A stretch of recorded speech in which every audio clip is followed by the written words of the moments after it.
السلام علیکم، welcome to the channel. آج میں موجود ہوں تبلیسی میں اور آپ کے لیے ایک چھوٹی سی انفارمیشن تھی، وہ میں نے سوچا آپ سے شیئر کر دوں۔ جو بچے بھی سپتمبر انٹیک میں یا جو مارچ انٹیک والے اپریل میں آ رہے ہیں، اور ان کے لیے جو ہے نا وہ تھوڑے سے رول چینج کیے گئے ہیں، تو یہ ذرا آپ سن لیں کائنڈلی۔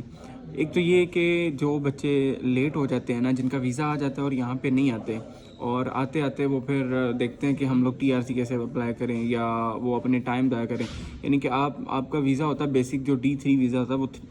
90 ڈیز کا ہوتا ہے، 3 ماہ کا ہوتا ہے۔ تو آپ نے ود ان 1 ویک 2 ویکس جو ہے نا، مطلب آپ نے پہلے منتھ میں آپ نے لازمی یہاں پہ آنا ہی آنا ہے، کیونکہ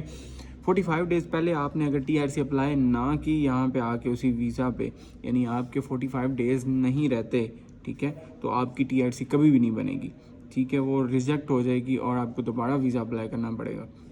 اور آپ کیس بھی نہیں کر سکتے۔ پہلے یہ ہوتا تھا کہ اگر آپ لیٹ ہو جاتے ہیں تو آپ جو ہے وہ اپلائی کر سکتے ہیں کیس کر کے، یا آپ ویزا دوبارہ جو ایکسٹینشن لے کے بلا بلا، تو وہ پہلے تھا پروسیس۔ لیکن اب جو رولز چینج ہوئے ہیں اس میں انہوں نے فائن بھی ڈالا ہے کہ 1000، یعنی پاکستانی اگر آپ 3 منتھ آپ جو ہے نا وہ آپ کے اوپر رہتے ہیں وداؤٹ ویزا، تو آپ کو 1000 جل پے کرنا پڑے گا ایئرپورٹ پہ۔ اگر آپ 6 سے 8 منتھ رہتے ہیں تو کم از کم 3,000 جل، یعنی کہ موسٹلی آپ کہہ سکتے ہیں $1,000، یعنی 3 لاکھ بچوں کو فائن جو ہے وہ ہو سکتا ہے پاسبل۔ تو یہ اب جارجیا کی امیگریشن پہ ڈپینڈ کرتا ہے وہ کیا کرتی ہے۔ اور تیسری بات یہ ہے کہ جن بچوں کے ویزا آ چکے ہیں وہ جلد از جلد کوشش کریں کہ وہ یہاں پہ آئیں اور اپنی ٹی آر سی آ کے اپلائی کریں۔ اور ایک اور بات یہ تھی کہ جو بچے یہاں پہ نئے آ رہے ہیں ان کو اپنے ساتھ کون کون سے ڈاکومنٹس ان کو چاہیے۔ ایک تو ٹریول انشورنس جو ہے وہ اپنی بنوائیں، ٹھیک ہے، وہ چاہے جارجیا کے لیے اسپیسیفک بنوا لیں یا پورے جو ہے وہ ورلڈ وائڈ بنوا لیں۔ جہاں سے آپ نے ٹکٹ کروانی ہے ان کے پاس ہوتی ہیں کمپنیز جو کہ آپ کی ٹریول انشورنس اور ہیلتھ انشورنس، یہ 2 ڈاکومنٹ جو ہے نا بہت زیادہ امپورٹنٹ ہے، ٹریول انشورنس اور ہیلتھ انشورنس۔ اور جب بھی آپ آ رہے ہیں اپنے ہاسٹل کا کوئی ڈاکومنٹ یا کوئی اپنے اپارٹمنٹ کا کوئی بھی، آپ جس فلیٹ میں جہاں پہ بھی آپ رہنا چاہتے ہیں اس کا کوئی ڈاکومنٹ آپ کے پاس ہونا چاہیے۔ جب آپ سے امیگریشن پوچھے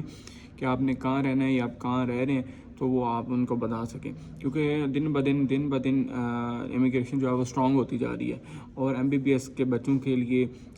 بالکل بھی جو ہے میں نہیں چاہتا کہ کوئی ایسی بات ہو کہ وہ اتنا، کیونکہ 3-4 ماہ پروسیس کر کے آئے ہوتے ہیں وہ، اس کے بعد اتنے پیسے لگائے ہوتے ہیں، تو وہ ڈیفینیٹلی وہ اگر آپ کی چھوٹی سی غلطی جو ہے یا آپ کے پاس کوئی ڈاکومنٹ نہیں ہے تو وہ ڈیفینیٹلی آپ کے لیے مسئلہ بن سکتا ہے۔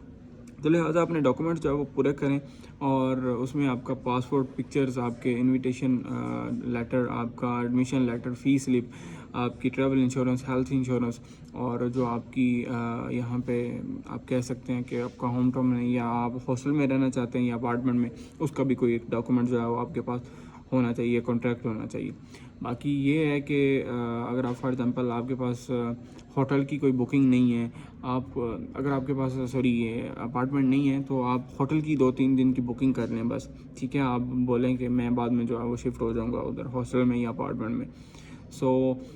یہ بڑے ضروری ہیں، کیونکہ سم ٹائم ایسا ہوتا ہے کہ وہ مانگتے ہیں۔ ابھی ریسنٹلی جو بچے آ رہے ہیں ان سے مانگی ہے انہوں نے کہ نیکسٹ ٹائم آپ کو لاسٹ وارننگ دے رہے ہیں کہ نیکسٹ ٹائم اگر آپ کے پاس ٹریول انشورنس یا ہیلتھ انشورنس نہ آئی تو آپ کو انٹری نہیں دیں گے ہم لوگ۔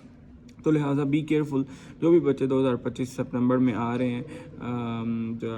اس انٹیک میں 2025 میں، یا ابھی جو آنے والے ہیں، جو جتنے بھی اب میری ویڈیوز کو دیکھ رہے ہیں اور وہ آنا چاہ رہے ہیں یہاں پہ، تو ان کے لیے جو ہے نا وہ بہت زیادہ امپورٹنٹ ہے یہ چیزیں، ٹھیک ہے۔ اپنے ڈاکومنٹس جو ہے وہ پورے جو ہے وہ کلیئر کریں اور تب بھی یہاں کی ٹکٹ کروا کے وہاں آئیں۔ تو کوشش کریں کہ تقریباً 50 یا 60 ڈیز، تقریباً 2 ماہ پہلے یہاں پہ آ جائیں، آپ کا ویزا ایکسپائر ہونے سے 2 ماہ پہلے یہاں پہ آ جائیں اور اپنی آ کے ٹی آر سی اپلائی کریں۔ Thank you so much for watching my video. اللہ حافظ۔